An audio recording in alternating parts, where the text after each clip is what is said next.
Hello, everyone, and welcome to another episode of Reel Me In, a movie podcast where you didn't really ask for it, but hey, I'm going to give it to you anyways. This is a podcast where I talk about anything, everything, and, well, anything about movies. I'm your host, Chase Lee, and hey, guys, listen, welcome to the new year, and I'm surprised all of you have survived for another year of listening to this horrendous show, so thank you for that. And thank you, everyone, for listening to last week's episode. I think it's because of Jackson. Jackson has the voice of, like, a golden god, and that episode did very, very well, and it was one of the few episodes to reach into the 100 territory in terms of plays and downloads, so thank you for that. And speaking of Jackson, he is back this week for episode 162, guys. We're going to be going over our top 5 most anticipated films of 2017, and if you're new to the show, welcome. I'm not going to do a normal show this week. Usually when Jackson's on, we get straight to business because I don't like to waste his fucking time. Usually what I do is do movie news, trailers, and review some films and all that jazz. But, it's the end of the year for last year, and it's the beginning of the year for this episode. So, we got to do our traditional list. So, Jackson, before we begin, how are we doing today? We're not doing too bad. Two days into 2017, nothing terrible has happened so far. So far, I mean, we do have 363 more days, so you never know. Yeah, no, we do, but it's sort of like, I don't know. I feel like at any point I'm going to walk out of the house and like a giant piano is going to fall on me or something, like. Jackson, if you die like fucking like Charlie Chaplin or the Marx Brothers, like you might just be like the greatest death ever. You're like, man. I mean, it's sad, Jackson, but that's hilarious. That'd be that's funny classic. If like the headline for your death is like man dies like silent film actor. It's like, oh, that's interesting. I could die like what's his name? Was it Harold Lloyd, the one who did the where he was like just falling off the clock tower, just hanging up there on the clock, and it's like, is he gonna? Oh no, he did not. No, on. Yeah, he's gone. Nope, he was no Harold Lloyd. If that happens, way too out of shape to hold on to that clock tower. Hey, okay. I'm too out of shape to hold on to like my fucking I don't know, like top of my door. So, So Jackson's back once again, guys. So without any further ado, let's get this started. Before we begin, I was looking at all the 2017 releases, and yes, my comic book boner was a rise and well in my shorts, and of course Jackson rolls his eyes. But there was a lot of good smaller kind of independent films that I'm looking forward to as well.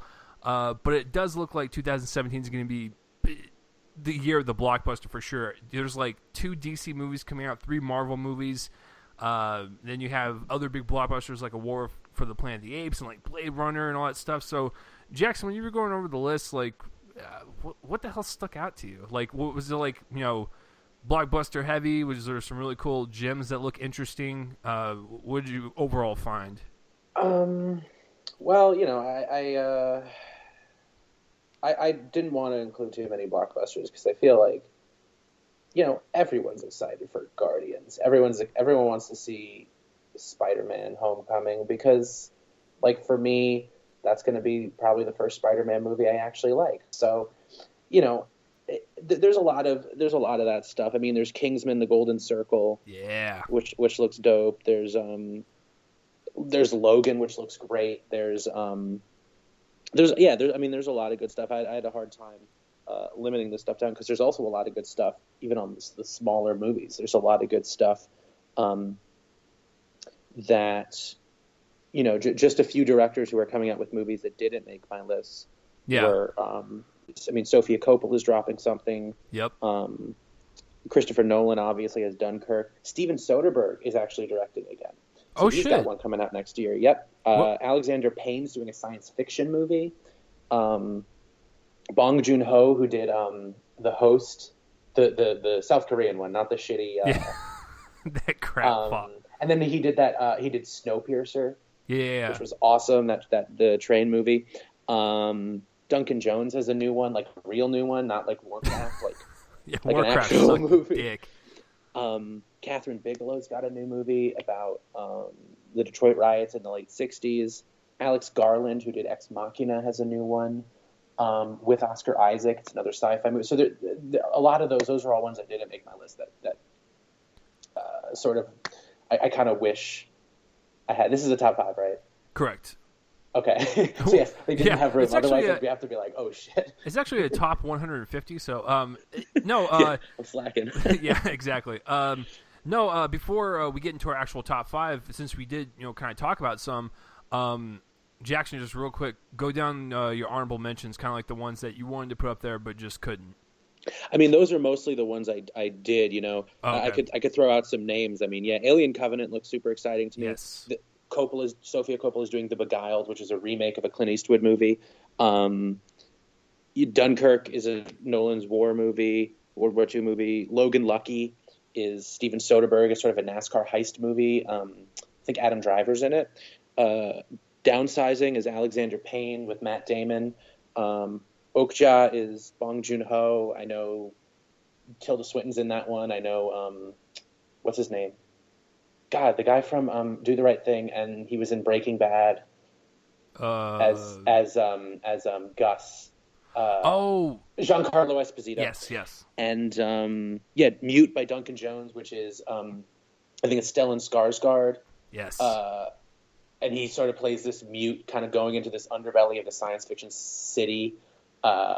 It's. I mean, I'm excited for that because I thought Moon was so good, and Moon did so much with so little dialogue. And I sort of hope he returns to that. And I like Source Code too. And I mean, Catherine Bigelow always delivers. Always like Catherine Bigelow with her Detroit Riot movie, which she's doing with Mark Bowl, who they did Hurt Locker together. They did Zero Dark 30 together. So obviously and those were both two very good movies, I thought. And Annihilation with Alex Garland, directed and written by Alex Garland too. I think he also wrote, I believe, he wrote Dread as well. That the good one with Carl Urban. Really, really. Oh, not the Rob Schneider one. Really, really good one. No Rob Schneider in that one. No Rob Schneider. I did enjoy Rob Schneider's hefty commercial, though. He's really making strides in his career. Yeah.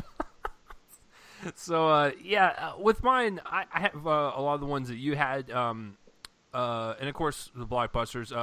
To run them down, since the first one was so good, how can you not put Lego Batman movie on there? How can you not? It's like Lego movie was so goddamn awesome that you just have to. John Wick 2, obviously. John Wick 2. Yeah. Cure for Wellness looks pretty. Those trailers are really good to me. The Gore Verbinski one. What did you think of those trailers? I didn't watch the trailers because Gore Verbinski is someone where I don't really follow what he does, and then every once in a while he'll pop up with something that I really like. I liked his first Pirates of the Caribbean movie. I liked The Ring. Yes. And I remember when Rango came out, that was sort of a really nice surprise because I thought that was a fantastic movie. But he's not someone I really follow. It's just sort of if it's good, it's good. If it's not, I'm not oh man, I really need to see the new Gore Verbinski movie. Really need to see Johnny Depp as a Native American. Really need to, to me, he's just too hit or miss to sort of follow. But I've heard good things about the Cure for Wellness. I didn't realize there was a trailer. I can check that out. Yeah, it looks like a weird, just fucked up horror film, and that's kind of what he's getting back to his roots with The Ring and stuff. Of course, Guardians of the Galaxy Volume 2, Alien Covenant, Kingsman 2, Spider-Man, Planet of the Apes because yes, yes, Dunkirk, Planet of the Apes. Blade Runner, Insidious 4 because I'm actually one of the biggest fans of that whole franchise. I'm actually looking forward to the It remake. I'm curious about it. Morbid curiosity strikes that one. I was until Cary Fukunaga dropped out, and then I kind of stopped caring. Yeah, he was a big draw because True Detective Season 1 is probably one of the greatest things of television ever. But I'm still curious about it just because they're still doing that whole 2-part epic, whereas the first part is going to be the kids' point of view, and then the second part is when they're older. So that should honestly, they don't have to do much to make it better. To make the best it possible, they really don't have to do much because the Tim Curry one was fucking awful. So it's awful, but it's one of those movies you can just put on and it's enjoyable. It's that weird. Oh, it's fun. Yeah, it's very fun. Tim Curry makes it fun. Tim Curry's the only reason it's worth watching because you watch him in that and he's just clearly having so much fun doing it. But I'm sure it'll be better than the miniseries, and because they genuinely would have to try not to. Yeah. So after that, like Blade Runner 2049, that teaser trailer was pretty cool. And the last big one, what do I have on? Despicable Me 3, only because I want to know who was the person that actually like convinced Trey Parker to be in a like big budgeted movie, because he has like said publicly that he does not like Hollywood. So I'm wondering like who was the one that swindled him into getting into that movie. Trey Parker. Yeah. As in of South Park. Yeah, as in South Park Trey Parker. He plays the villain. Interesting. Does he sound... I mean, is there a trailer or anything? Yeah, the teaser trailer dropped like last week, and I was trying to like make out his voice, and it kind of has a hint of Randy almost from South Park. That could be good. That could just be the one joke that I laugh at the entire movie that isn't even a joke, but just imagining Randy in that movie is probably the only way I can get through it. Well, I mean, his villain's kind of cool. Like he's obsessed with like 80s dance music, and like that's how like he kills his villain. I don't know, it's really fucking odd. But the thing is, like, they do not like the Hollywood system. So who was the one that was like, hey Trey, you want to do something different? And it's like, I have a couple theories, and Jackson, tell me if I'm not too far off. I think he actually accepted this movie to fund either a South Park sequel or fund another Broadway show, and that's the only reason he took it. I don't know. He may also need to just fund a vacation home. That is true. Well, you figure after 20 seasons of South Park, they get paid pretty well at this point. Maybe it's a really big vacation home. I don't know. It's another big one. I mean, I certainly don't begrudge him, and I think.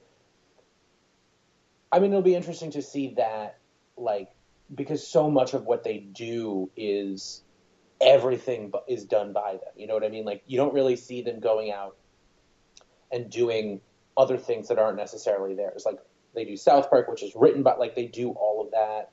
They write everything. You know what I mean? Like, well, it's very weird. All their movies that they do are all written by them. Like, they only really do their own projects. So it'll be interesting to see them kind of break out and try other things. Well, because the last thing they did was in '95 when they did Basketball, and they said they hated that so much that they didn't want to go back and do it. But like with Despicable Me 3, Jackson, watch the trailer and tell me that you don't like. It's just odd because they highlight his name 3 times throughout the trailer. They advertise Steve Carell, Kristen Wiig, and Trey Parker. What fucking kid is gonna know who he is? Like, it just. The parents are so bad these days that who knows? Maybe they do. Maybe they're like, oh yeah, my mom gives me the Hulu password so she doesn't have to deal with me, and I'm 8 years old and I just watch South Park all day. I guess, man, it's like, just knows, fucking man? Weird. It's just like Trey Parker is the villain. And I was like, who's gonna know that? Like, no one knows who he is. So whatever. No. That's it for the big blockbusters. But for the smaller films, there's a documentary that looks really interesting. It's called My Scientology Movie. First of all, I love the whole fascination with that religion, quote unquote. But I also really like this concept. It's a guy that actually brings the cameras in there like undercover style, and he like documents his behind the scenes of like being in that environment. So that sounds pretty interesting. Another one, I love survival movies. This one's called The Mountain Between Us. I think plane crash, mountains, and 2 people have to survive, and they don't really trust each other, so that sounds kind of cool. Get Out. Fucking Jordan Peele's weird horror movie. I am so down for that. Jackson, did you see the trailer for that? I did see the trailer for that. I like Daniel Kaluuya. I actually saw Keanu like last week, which I thought was not too bad. So yeah, it's a decent little comedy. I'm excited. I think he's got an interesting voice. I think at the very least it'll be one of the most unique horror movies of the year. Oh, unique is an understatement. It will be the most talked about thing that comes out in February for sure. Besides 50 Shades Darker. Yeah, and then the last one, I found this one. It's called The Soul Train, and it focuses on a group of humans 20,000 years ago, right after the last ice age. So that could be interesting. Yeah. So, without any further ado, let's get this started, man. Jackson, what do you got for number 5?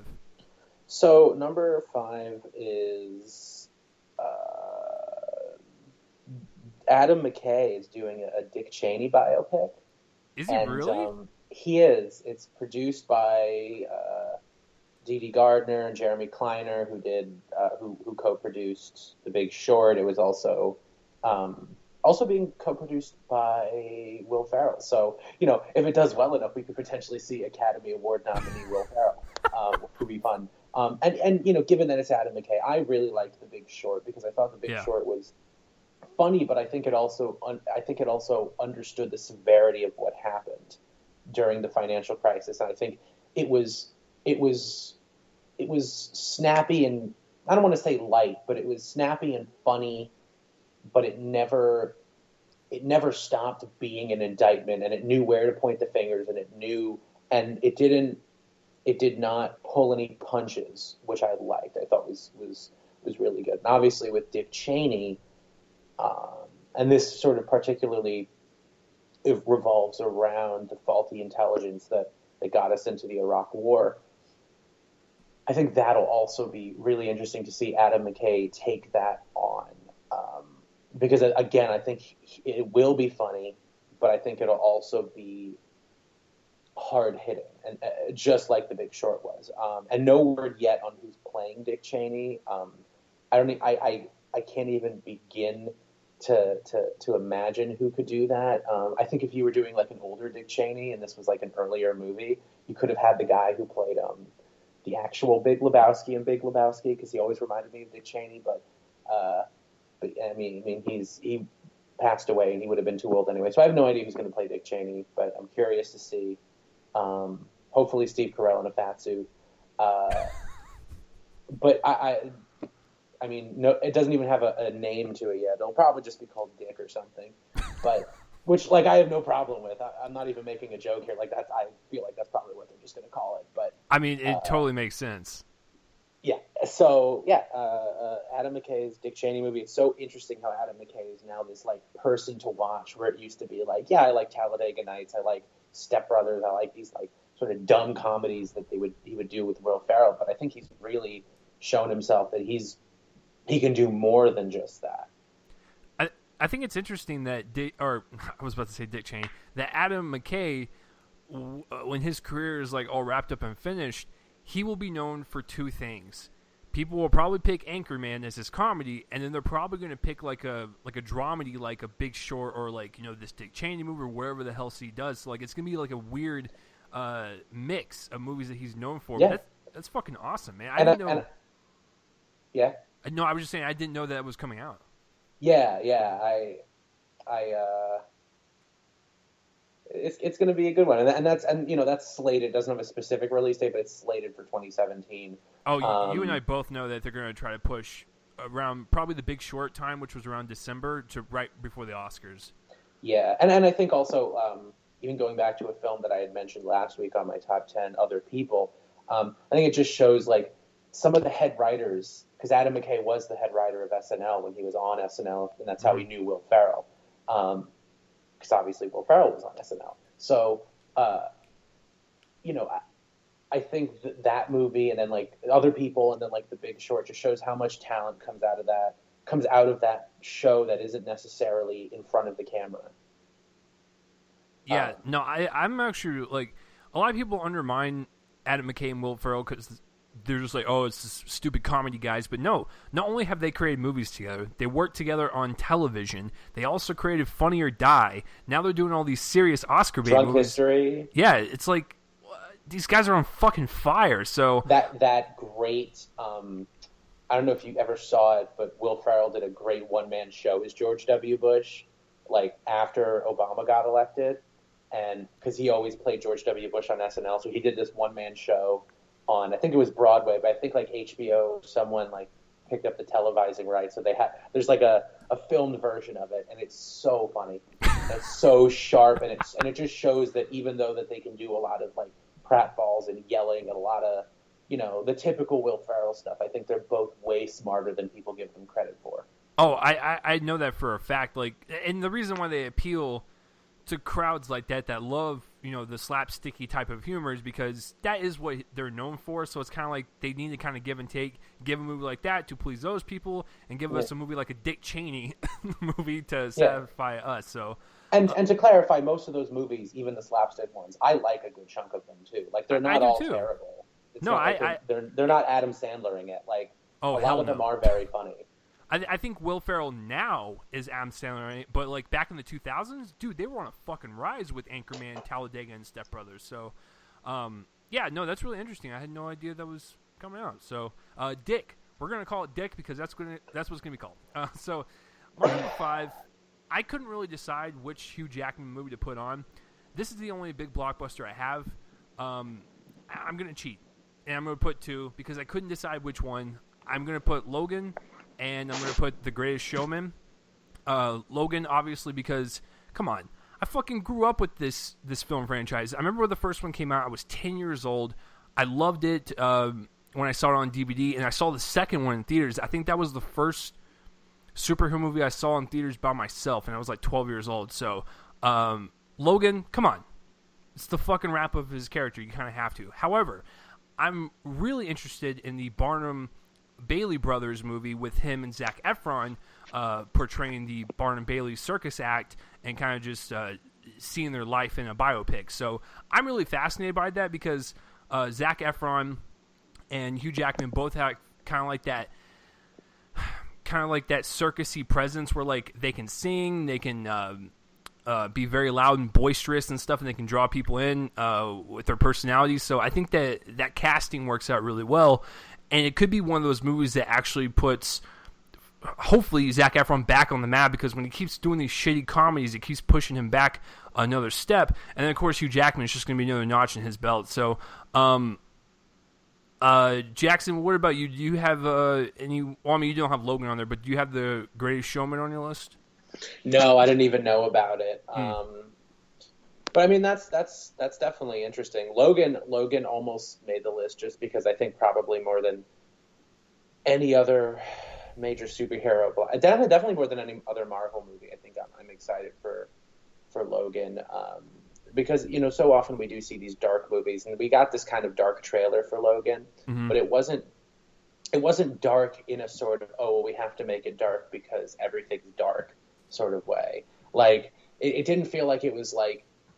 If I feel like we're finally going to get this Wolverine movie that sort of really dives into what it's like to be Wolverine, because I think there's so many implications of living a life as Wolverine that doesn't really get explored, like the idea of sort of not living forever, but I mean he's been alive for hundreds of years, and just the idea of sort of having to see people live and die and you just, there's so much, I think, there's so much interesting about that character psychologically that never really got explored before. And this is coming from someone who liked the last Wolverine solo movie. I did too. Quite a bit. And I mean, they knew what they were doing there. They were like, Wolverine fights samurai. That's it. That's all we need because that's all you really want. And that's fine. But I think for this, I really hope that they kind of go into the psyche of Wolverine because I think he's one of the most interesting superhero characters. Definitely one of the most interesting, like, mainstream superhero characters. Yeah, and listen, I've never been the person to suggest that having a rating change will improve a movie, but I think honestly making Logan rated R will really kind of show the brutality and pain and suffering that this character really kind of endures, because like you said, like there's a lot to him, but when he's PG-13'd, he can't really go into his like berserker mode, or he can't really curse like he wants to, because if you look at him, he's a fucking badass. Like I would love for him to just be R-rated all the time, but he can't, obviously, because Fox doesn't like to pull triggers. However, Deadpool, thank God that was successful, because now they're going to really push it. And the last solo Wolverine movie, I think, should have also been R, because it's kind of, I think, just even on just a visual level, it's weird to like have a dude whose powers literally knives come out of his hands, and right? And there's no blood, and there's no. It's like, well, your knives kind of suck, dude. If you're not drawing blood, I mean, I feel like that's the main thing. That's the main thing knives should do, is they should cut things. Oh, is that what they do? That is their main purpose in life. Or stab. Yeah, no, Logan by far is my most anticipated. Just because, I mean, Jackson's not that much younger than me, but we grew up with this franchise. Like, it's, the earliest memories in the superhero zeitgeist of our life. So I was probably too young to see. I was probably too young to see the first X-Men in theaters because I was like 5 at the time. But I think I saw X2 in theaters because I was like 8, so that wasn't like unreasonable. No. Yeah, Logan, guys, dude, I cannot fucking believe it comes out in 2 months. Like, that's the cool thing. It's the first one to kind of kick off the superhero year. So, yeah, that one and the Barnum and Bailey pick is I couldn't fucking decide. So, Jackson, what do you got for number 4? So number 4 is, let me look at my list. Number 4 is Baby Driver, the Edgar Wright movie, because it's Edgar Wright, and you know, I love his Cornetto trilogy, and I love Scott Pilgrim, and this is supposed to be more of a straightforward action movie, but I think the idea behind it is that the guy the getaway driver, I think is Ansel Elgort, I think. He has tinnitus, you know, the ringing in the ears, so he has to listen to music to focus when he's doing these. So apparently there's going to be a lot of emphasis on orchestrating, you know, soundtrack for certain chase sequences. And I think Edgar Wright has grown tremendously as an action director. I think between Hot Fuzz and Scott Pilgrim, definitely. And then even The World's End had some really good action pieces. I think he's grown tremendously as an action director. So now I think it's going to be really interesting to see him tackle his first actual straight up action movie. And I'm sure it'll have some humor in it because it's Edgar Wright and he's just a funny guy. But just seeing what he does with the soundtrack will be interesting, I think, in the same way that seeing what James Gunn did with the soundtrack for Guardians of the Galaxy is going to be interesting, because so often I feel like the art of soundtrack building is kind of lost unless you're like Martin Scorsese, and then even then, I mean, with something like Silence, he doesn't even get a chance to really soundtrack build because that's all going to be original score, you know what I mean? But or Tarantino, those guys, like, they built soundtracks and that was part of their work as a director, and I feel like that's an art form that's kind of been lost, and like James Gunn's kind of bringing back, and certainly Edgar Wright will, which I think is very cool. And I think Luke Cage sort of brought that back as well. Just the art of building a soundtrack, which I think is important. I am going to pass. That's a good pick, though. I will say this to go on the action. A lot of people, tend to forget like the action sequences in all of his movies. One of my favorite scenes of 2013 of when The World's End came out was the bathroom scene. You remember the fucking bathroom scene in the blue goo? Yes, I do. The toilet water that shot out. It's so funny. It's funny. It's well directed. It's well choreographed. And it's well edited. Like, the guy knows how to do it, and that's why he would have been really interesting to pick to kind of see him do a Marvel movie. But that fell through. But now he's going to go back to smaller movies, and Baby Driver looks pretty good. Obviously, I will not say where it's at though. My number 4. I'm going to go with, okay, so I got Logan out of the way. That was my big blockbuster. Now we're going to get down to the smaller shit. This is my fucked up pick of the year. Now, it premiered at Fantastic Fest last year, I believe, and I heard mixed things, but I like the concept of it, so I'm going strictly on the concept. I'm going to go with Raw, and this one, if you don't know what it's about, is about a vegetarian who tries meat for the first time, and she kind of gets a little crazy with it, and I think she like joins a cannibal tribe or something like that. It's like fucking bizarre and weird, but like I'm totally down for that shit. I love like weird, off-putting movies that probably no one's gonna ever see. So I don't know. Out of all the horror movies that are coming out, that's probably my most anticipated. So Jackson, what do you have to say about this? I had not even heard about it, but that sounds interesting. It almost sounds like something. It almost sounds like something like a Brian Fuller would do. Because I remember when Brian Fuller made Hannibal, you know, he would have these scenes. They had someone working on the set of the show where they would make the food. They had someone on whose job on the show was just to make the food look really good, because when Hannibal Lecter eats people, he doesn't just eat them ravenously. He cooks them into these fine meals, gourmet cuisine and everything. And so you'd be watching the show, and the the meat would just look so good, and you find your mouth watering, and you're like, wait a minute, I have no idea what kind of meat that is. I have no idea what part of the body that came from. Yeah, sometimes it's person and sometimes it's not. And then you find out Brian Fuller, who created the show, is vegan, and it's sort of like, oh, okay, I see what you were going for there. So I have to wonder if the person who did this, Julia, I'm not even going to try the last name. I will. Ducournau? I tried. You know what? I'm sorry. I apologize to everyone. But like the idea of like doing that almost as a commentary of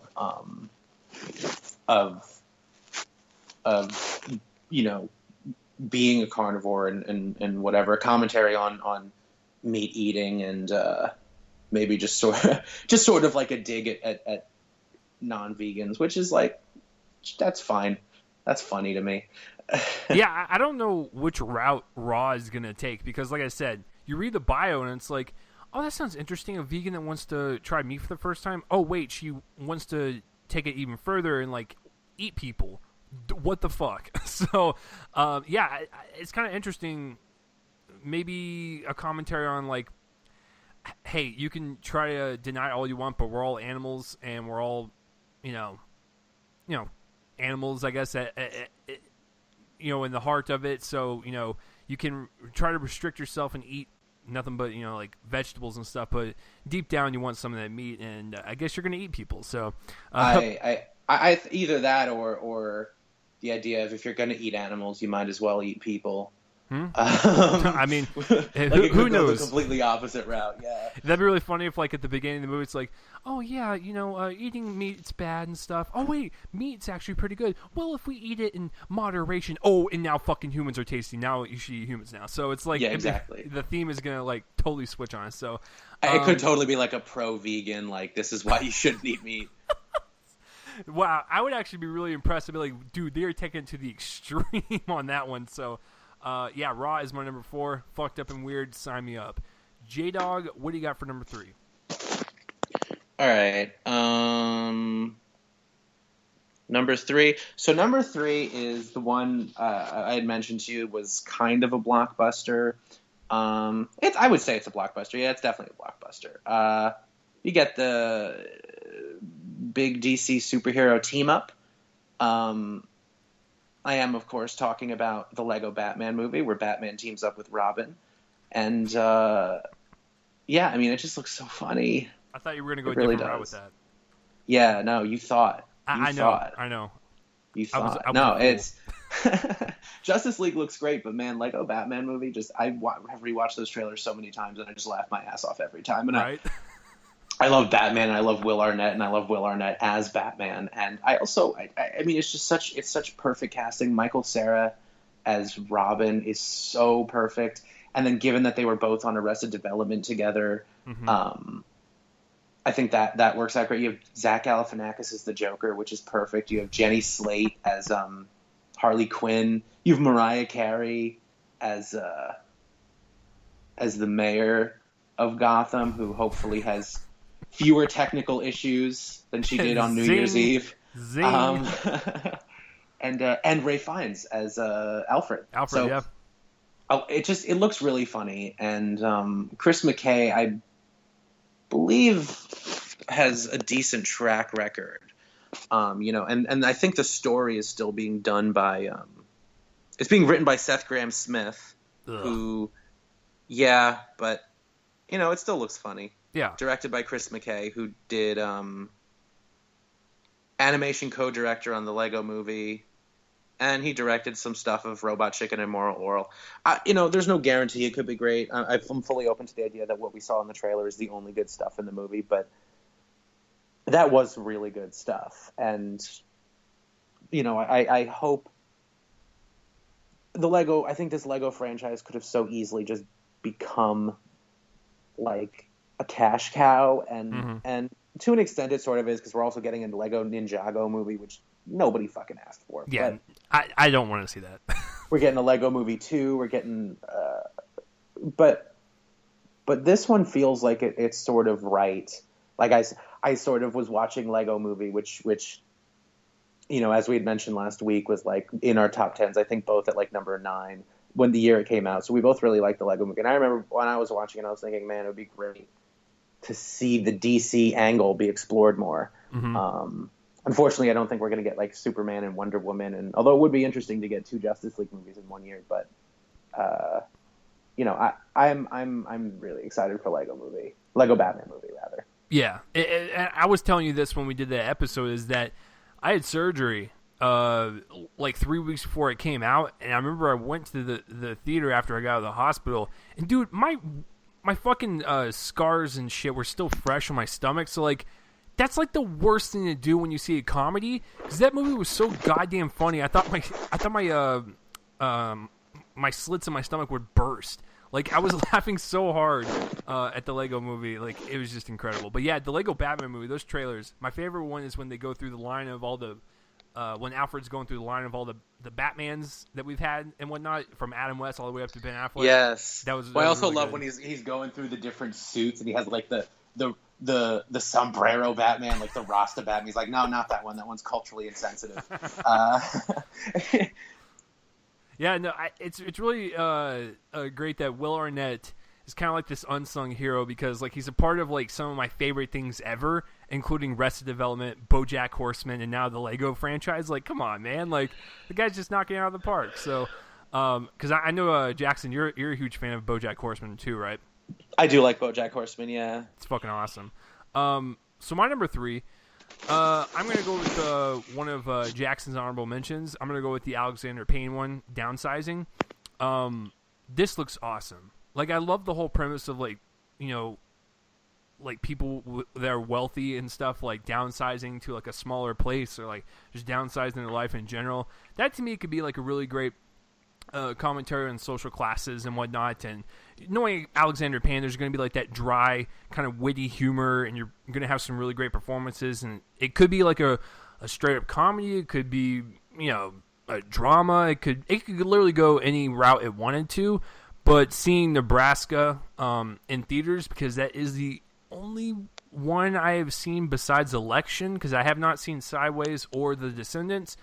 I love Nebraska so much to where like I was totally on board with anything else that he did. So this one sounds really interesting. So I'm gonna go with Downsizing as my number 3.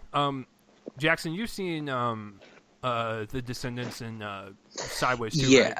So I'm like half and half on Alexander Payne, because I really like Sideways and I really like Nebraska. Oh, okay. I did not like The Descendants, and I did not like About Schmidt, and I don't know if I've seen any of the other ones. I don't think I've seen Election, and I don't think I've seen what was the other one? Maybe it was just Election. I thought there might have been no. Didn't he do one with like Laura Dern before that? I'm not too sure. Election is like the earliest one I remember him doing. It's Citizen Ruth. That was it.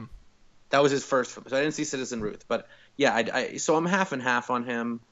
But you know, I'm obviously willing to give him a chance. I like the cast. I mean, it's Matt Damon, Kristen Wiig, Christoph Waltz, Alec Baldwin, Neil Patrick Harris, Jason Sudeikis. So that Margot Martindale's in it, character actress Margot Martindale, and Maribeth Monroe.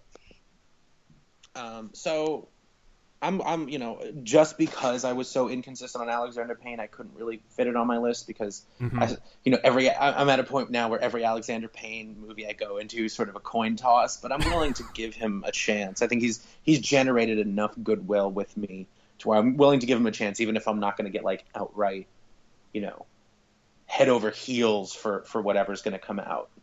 Yeah, no, I totally agree. Like, he's got enough good movies on his resume to get excited for this, and the whole premise itself sounds really interesting. So, so that's my number 3. So what do you got for number 2? So number 2, you had mentioned in an honorable mention, and I didn't see his movie last year, but Blade Runner 2049, man, looks so good. And, you know, like I said, I missed Arrival, but Sicario was one of my favorites of that year. Prisoner was one of my favorites of that year. Thought Enemy was pretty good. I mean, he's kind of on a roll. I mean, this is his like 5th movie in a row. Yeah, and like he hasn't made a miss yet, in my opinion.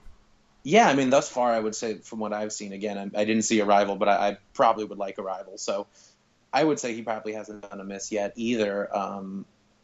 Deakins shoots it so beautifully. Oh, that trailer.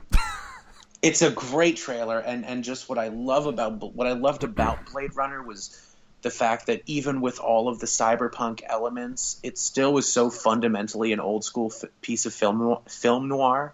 And if that's something that they can retain, which I think they can, because Villeneuve obviously knows how to build dark, tense atmospheres without, he's not really an action director per se. I mean, Sicario had some moments, but honestly, even Sicario was more exciting before the guns start firing. Like, he knows how to, you know what I'm saying? Versus, like, as the guns are firing. It's almost more intense, like, when the violence hasn't even happened yet, because he so knows how to build to those small bursts of violence that I think makes them all the more potent. I think he really knows how to sprinkle the violence in so that we don't become desensitized to it. And I don't remember Blade Runner being particularly violent. So I don't know how violent this one's going to be, but I do think he knows how to build suspense without really better than most filmmakers today. And and I'm curious to see how Ryan Gosling does in his role. So yeah, I mean, I'm very excited for Blade Runner 2049, and I kind of not that I wasn't, but I certainly the trailer helped a lot. Yeah, I thought it looked, like you said, like just so beautiful and gross and grimy, but like Deakins knows how to shoot a movie. Like, he shot Sicario with Denis Villeneuve, and the nighttime sequences in that movie were just so well shot, and there wasn't even any light. It was all natural light. So that just all natural light and the use of silhouettes, and so good, good. Now, do you think Blade Runner 2049 is going to be a big Oscar contender? Because it is coming out in October.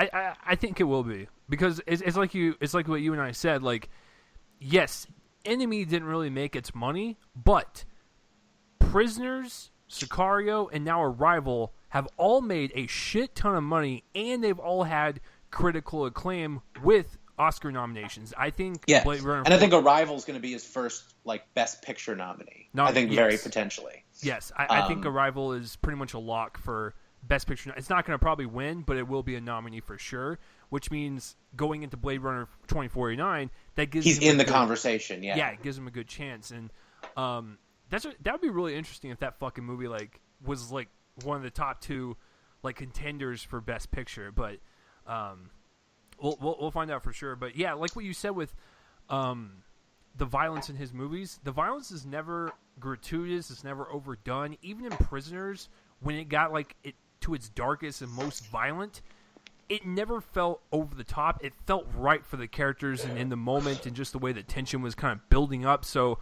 I'm totally with you on that, man. And even a lot of the violence you see in Prisoners is warranted, especially what happens to warranted, but also what happens to Paul Dano, which is not warranted. We should specifically say that violence is not warranted. That's what the movie, but you don't really see the violence itself happening. You sort of see the aftermath, or you hear the violence happening, but you don't. It's never visually gratuitous. Like, you'll see Paul Dano and his face will be all fucked up, but it'll sort of be after the fact. Yeah. It's not. You don't really see, at least in my memory, you don't really see Hugh Jackman wailing away at him. No. So that you're right. Like, he does know how to use the violence very sparingly to make it as effective and as pointed as possible. And I think that was the whole point in that scene in Prisoners was when you have lost your child, you will go to any lengths, and you won't think clearly. You will see red, and you will just go for what you think is right in that moment, but then you will regret it afterwards. So having Hugh Jackman as violent as he was in that movie, I was totally okay with it, because this is a guy that has pretty much lost everything at this point, and he didn't have any other options. But all the rest of his movies, especially Sicario, that movie's about a fucking drug lord and drug wars and whatnot, and it hardly had any violence in it. It was very sparingly, like you said. So, man, it's such a great pick. I should put it on there. My number 2, I'm gonna go with Baby Driver. It's Edgar Wright. It's like what we said. the guy has made, in my opinion, nothing but gold. I remember specifically sitting in Scott Pilgrim in the theater, mind you, because this movie flopped really bad. I sat in the theater, and when the movie was done, I was like, holy shit, this movie's going to be the next big thing everyone's going to talk about.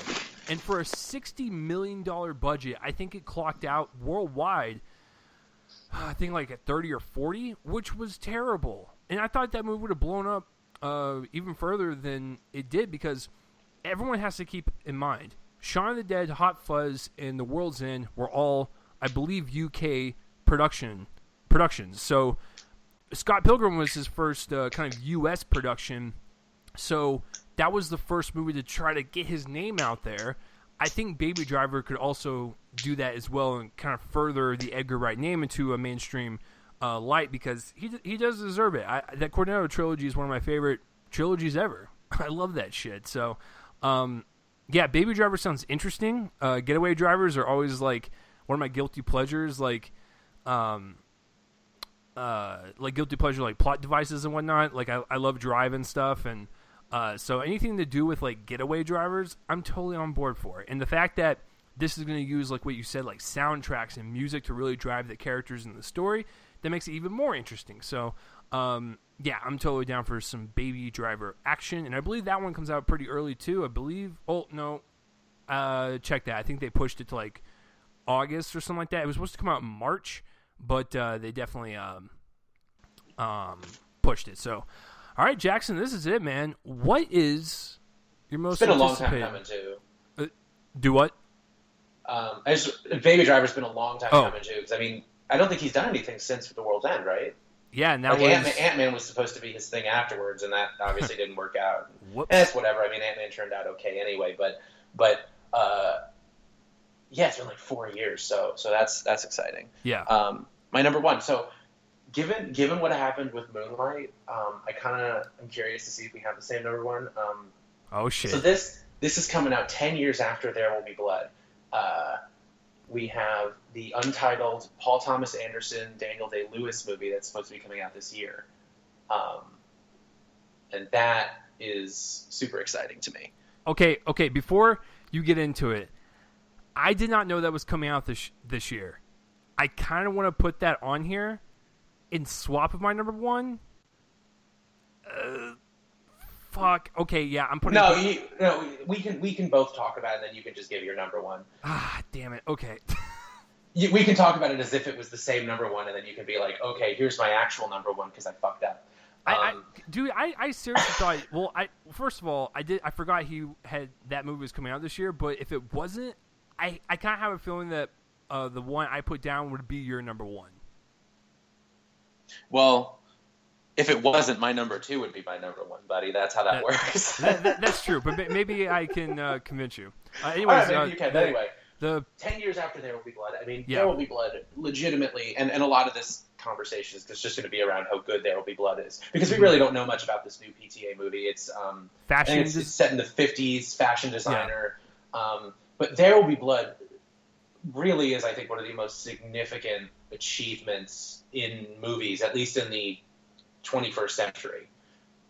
I don't think I'm alone in saying that. I think it's pretty widely acclaimed as one of the masterpieces of the 21st century. And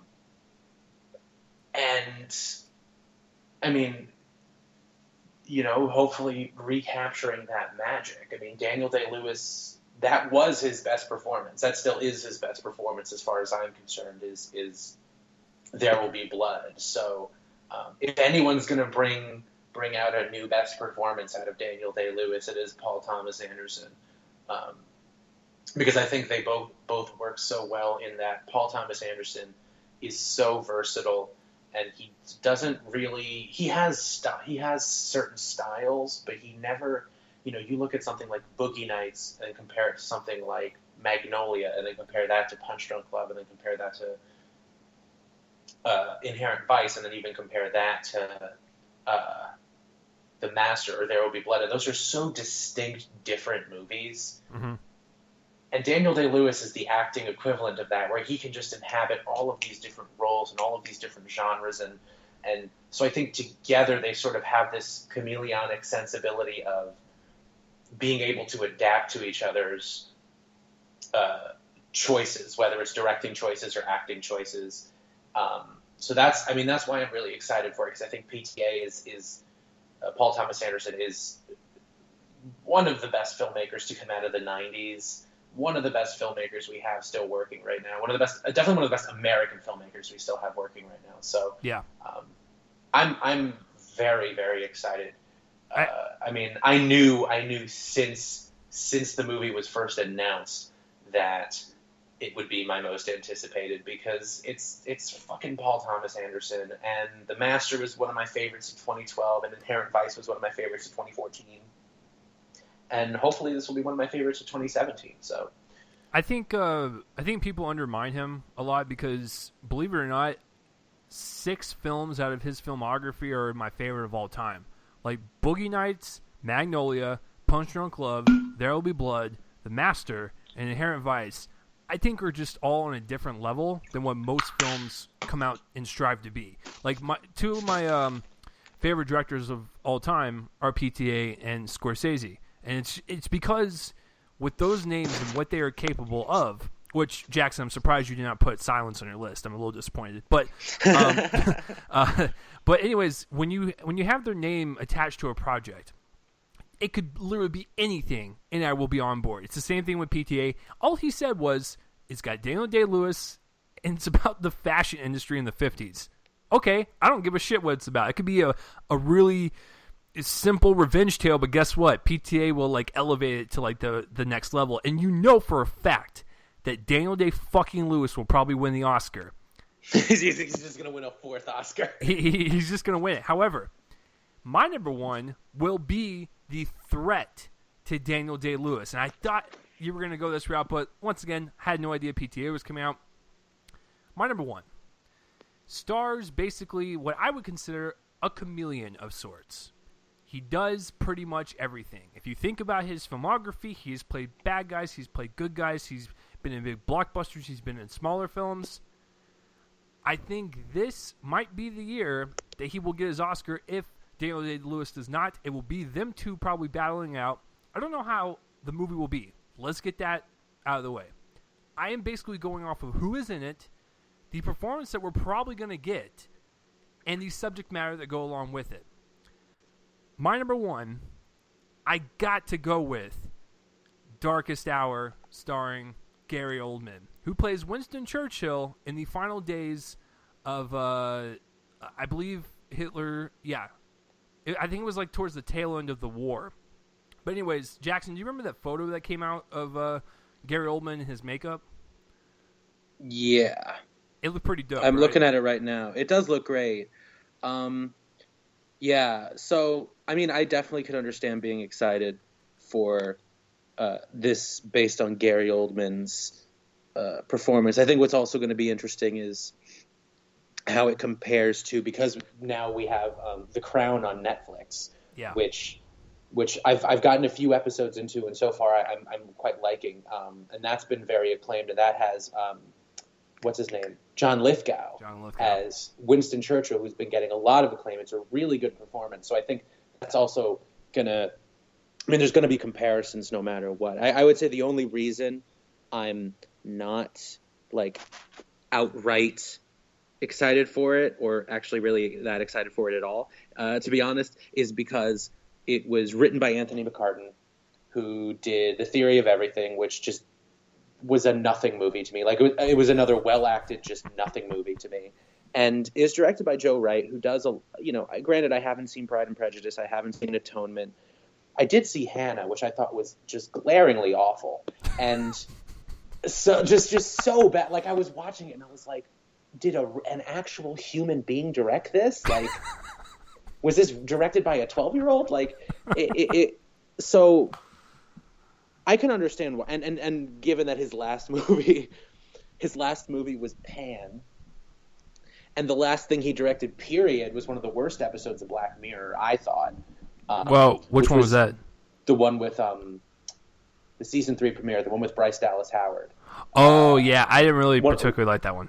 One of the worst episodes of Black Mirror. Not the worst. There have definitely been worse ones, but one of the worst. So not to like shit on your number one.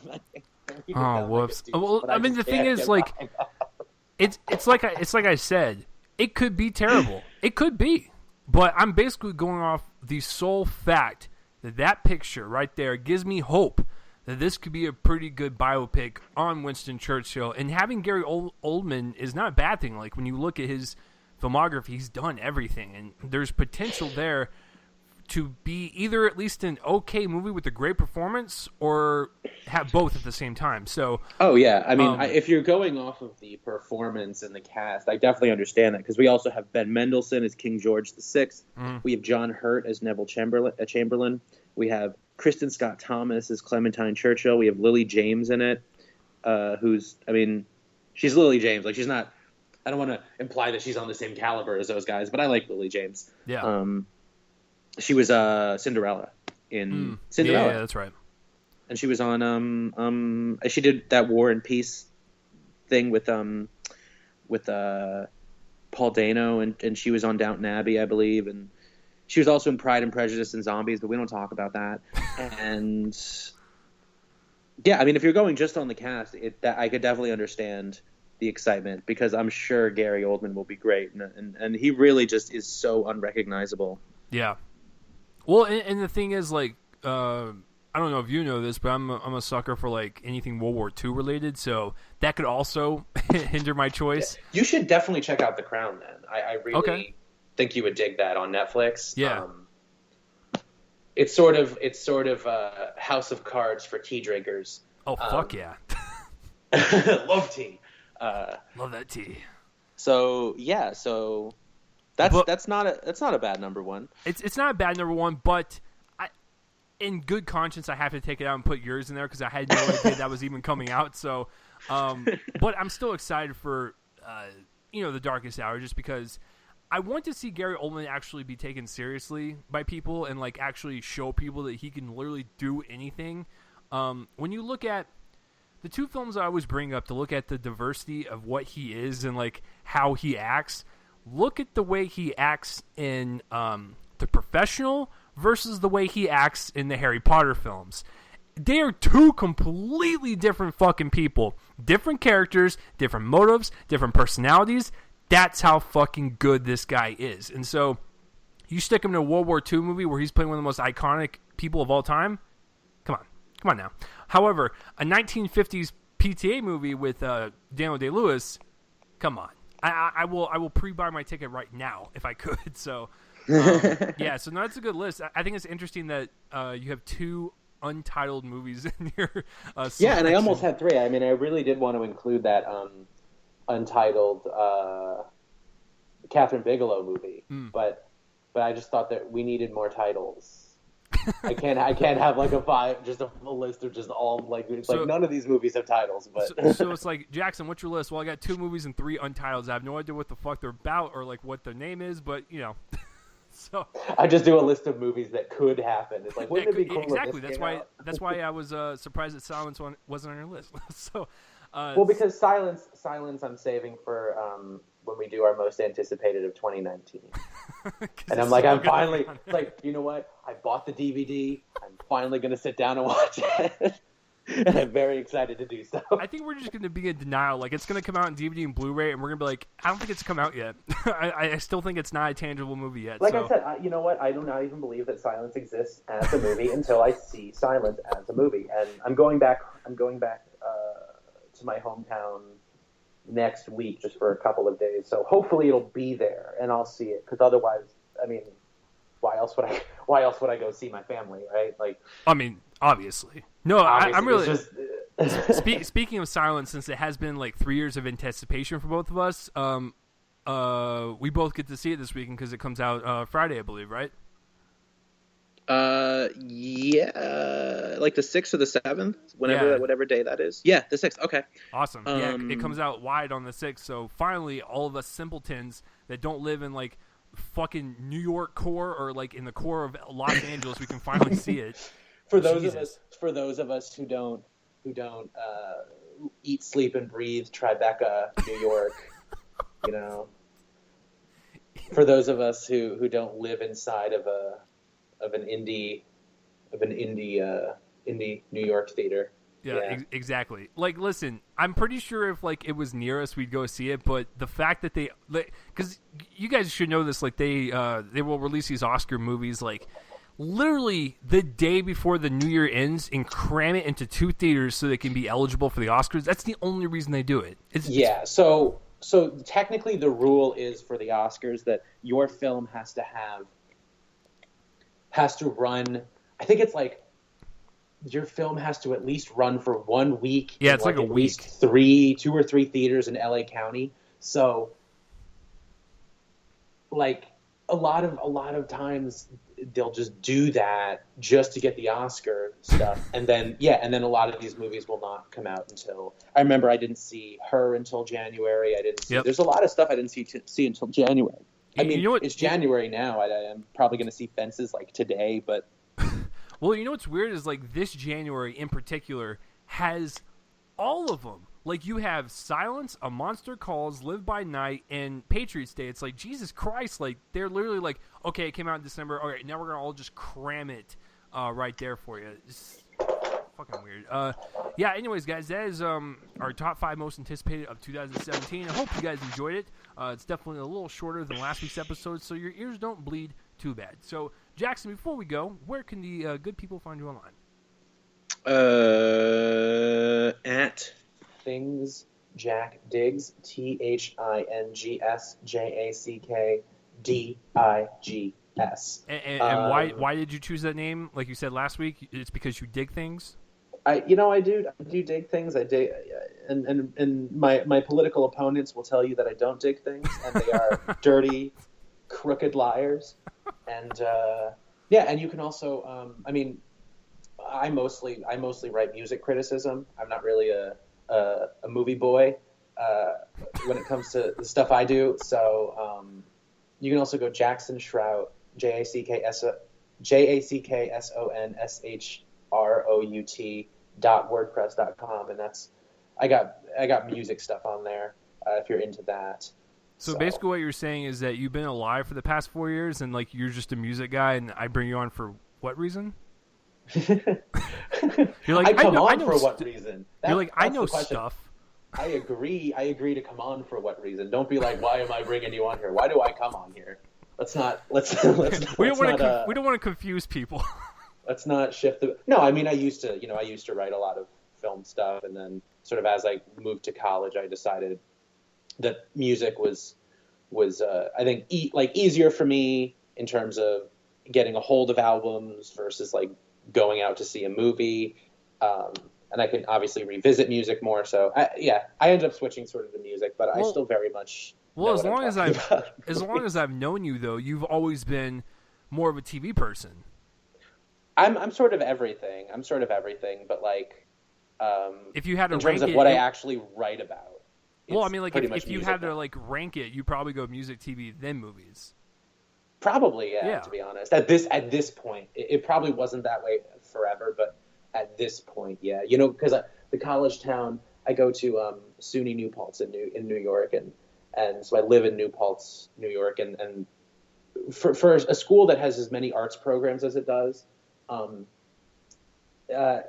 local theater is like terrible. It's like four screening rooms, and so like if it wasn't for Fences, the only movies I'd get to see would be like Sing and Star Wars. I don't know. Star Wars, which I already saw and I didn't like. So yeah, just like it's one of those theaters. So I kind of felt like, well, if I'm going to be reviewing movies, like this is really not doing me any favors. Yeah, dude. Like I wish you lived in Dallas because not only would I bring you to the press screenings, there's like 3 independent theaters like around like my area within 5 miles. Like you would like I don't think you know what to do with yourself. Like there's so many options to pick from.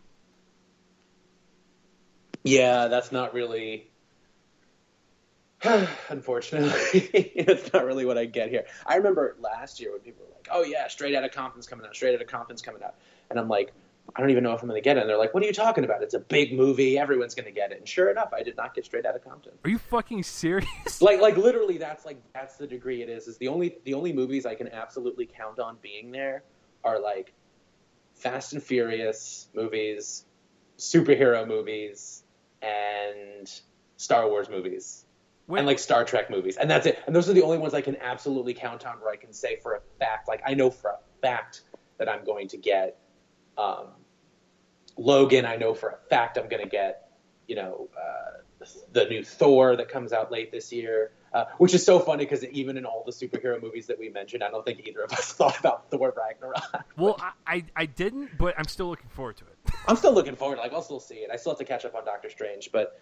This is still rolling, isn't it? It is still rolling, but that's okay. Jackson. I literally get to talk to you like 3 times a year. So, So if you guys want to follow me on Twitter, it's @RealChaseLee. Subscribe to this podcast, show it around people, and hopefully they'll like it. Next week, guys, what I'm going to be doing is my episode over Silence and A Monster Calls, and I will also have a bonus episode because I will be covering the Golden Globes like I did last year. So it should be a lot of fun. So.